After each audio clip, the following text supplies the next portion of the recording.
Samantala, patuloy po ngayon ang pagbabantay ng National Disaster Risk Reduction and Management Council sa epekto ng Bagyong Ferdy sa Metro Manila at ilang probinsya. 6 na tao ngayon ang pinaghahanap. At mula sa NDRRMC, may ulat on the spot si Steve Dailisan. Steve? Maris, inalis na nga yung rainfall warning sa kabuuan ng Metro Manila pero asahan pa rin daw moderate to heavy rain sa kabuuan ng maghapon. Sa pinakahuling datos na nakuha natin mula rito sa command center ng NDRRMC ay aabot pa rin sa 2 yung bilang na nasawi habang 6 naman yung kasalukuyan pa rin pinaghahanap bunsod nga ng pagdaan ng Bagyong Ferdy sa bansa. Simula kaninang umaga, nagpatuloy na muli ang Philippine Coast Guard sa paghahanap sa 4 na nawawalang mangingisda sa Bulinaw, Pangasinan. Sinubok daw nila magsagawa ng aerial search pero kinansel ito gawa ng zero visibility at lubharing delikado. Patuloy ding hinahanap yung isa pang nalunod sa Cainta, Rizal at isa pa sa La Union.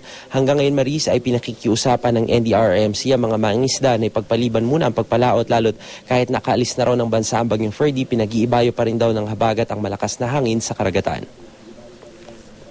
Apektado pa rin ang karagatan, masungit. Pakiusap ko lang doon sa mga fishermen, huwag muna mangisda dahil maski wala na dyan sa Philippine Area of Responsibility, nandyan pa rin yung habagat, so hindi pa advisable na pumalaot sila. Ang magandang balita, wala nang saradong kalsada. As of 6 a.m., cleared na yung lahat ng highway sa Northern Luzon.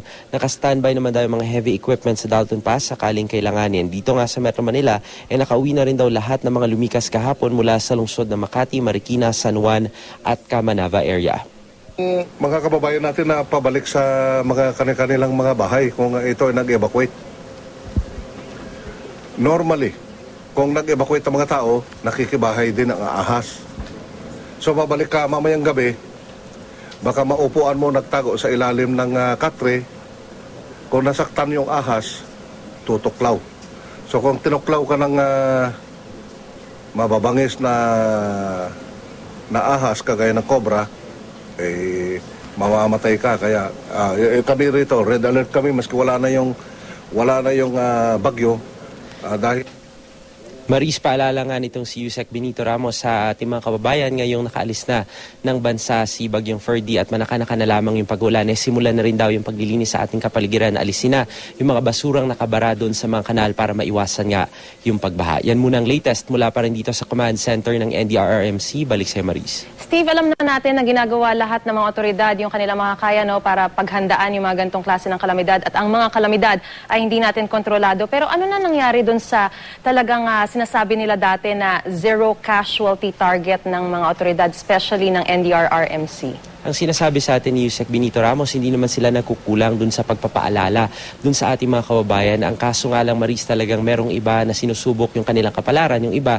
gaya na lamang ng mga mangisdang nawawala, alam naman daw nila na merong bagyo. Nakapag-issue naman early on ng babala ang Pag-asa at meron na rin babala ang NDRRMC. Pero talaga namang sinusubok pa rin nila na mangisda kahit pamalakas ang alon. So yun yung mga bagay na beyond their control. Kahit papatuloy daw yung pag-aalala, sa huli, nasa mga kababayan pa rin daw natin yung pagpapasya kung paano nila gagawin yung kanilang pag-iingat, Maris. Maraming salamat, Steve Dailisan.